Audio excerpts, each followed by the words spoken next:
Welcome to this Lety AI video guide series. In this session, we're going to run through a use case, how to set up a Google Calendar agent for a hospital. But before we dive in, let's take a step back and start by creating a new agent. Here, we'll start by making a new agent and picking the right industry. Since we're focused on hospitals, we'll go with medical. Let's name the agent to match.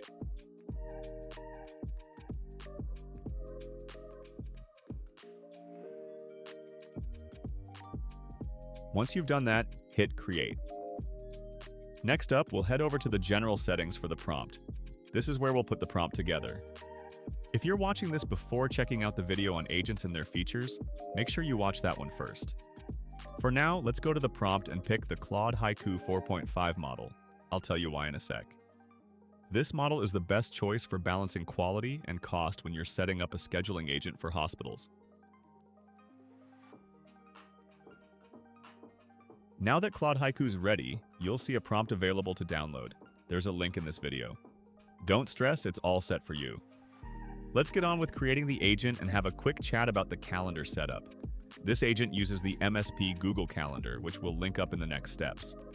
As you can see, it already lists out the actions we'll need to set up. These actions are get current date and time, list Google Calendar, find free slots, create event, and delete event. We'll use the Get Current Date and Time tool to help the agent when clients ask for appointments tomorrow or next week. This keeps scheduling running smoothly. You can just copy and paste these. What can you change here? You can tweak the time zone type and how the time's shown if you need. The whole prompt is totally customizable. You can check it out in the linked document. The main thing to focus on is the appointment time types the agent will handle. For this setup, the agent's made for a client who wants to manage just one calendar, the hospital's Google Calendar. We know hospitals or clinics might need different appointment lengths and service types. For example, you can update the trauma department duration here to 180 minutes. When you change this bit, the agent will use the new slot length for appointments. It's super handy. If you need more options, just add them in with how many minutes they go for, and the agent will look after it. Now you've got the main patient info fields, which you can edit, and the agent will use them. For instance, we ask for the patient's name, email, and specialty, then double-check all the details. This section also explains how the event description's made and how availability is shown. You can leave it as is or change how many options are displayed, show 2 days or up to 4 options per day. You can adjust this here too. The numbers, point 5 and point 6, decide the layout and how the info is shown. There's a section for what's displayed after the booking's made. When a client confirms, the appointment's shown and sent straight to their email via Google Calendar. This is also where cancellations are sorted out, thanks to the delete event tool we set up before. Here, we explain how to find the patient by name, email, or other info, find their appointment, and make sure the agent asks for a clear yes before canceling. This is also where you can put in any hospital rules. Add your rules here. After you've copied everything in, click Update. Next, we'll copy each tool so we can use them in the integration section. Now for the most important bit. Let's go to Integrations. Search for Google Calendar. The first thing we need to do is give permission for access. After that, pick the email address you want to use. Remember, there are a bunch of tools on the platform that let the agent do all sorts of things with Google Calendars. Go to Configure. If you're on Windows, hit Ctrl+F to quickly find each tool. Start with Delete Event and turn it on, then switch on Create Event, find free slots, and list Google Calendar. List Google Calendar is especially handy if your client has a few calendars under the one Gmail account. For example, there might be separate calendars for general medicine or trauma. By switching this tool on, the agent can work with all of them. But in our current setup, that's not the case.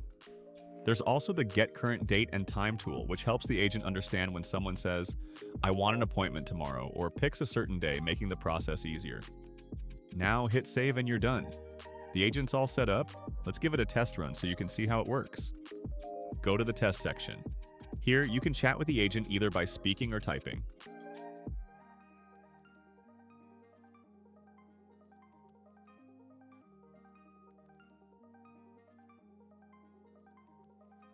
You'll be able to see what the tool does and check if the agent's working properly. It's really helpful for sorting out problems and making sure everything's running right. Here, the agent asks where you want to go. We'll reply with trauma for this example.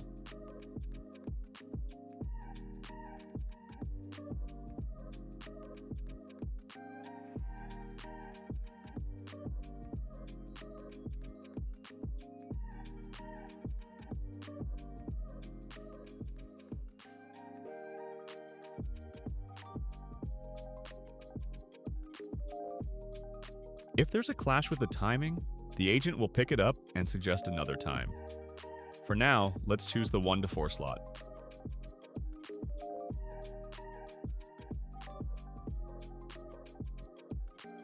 You'll notice the agent asks for your name, email, and what type of appointment you need.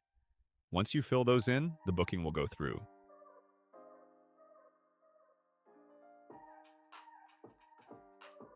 If everything looks good, just confirm by saying yes.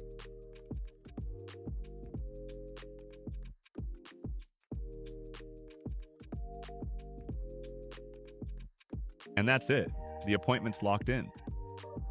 In this example, a Google Meet link gets made for an online appointment. If it's face-to-face, you can set up the prompt so it sends a Google Maps link instead. I'll show you how.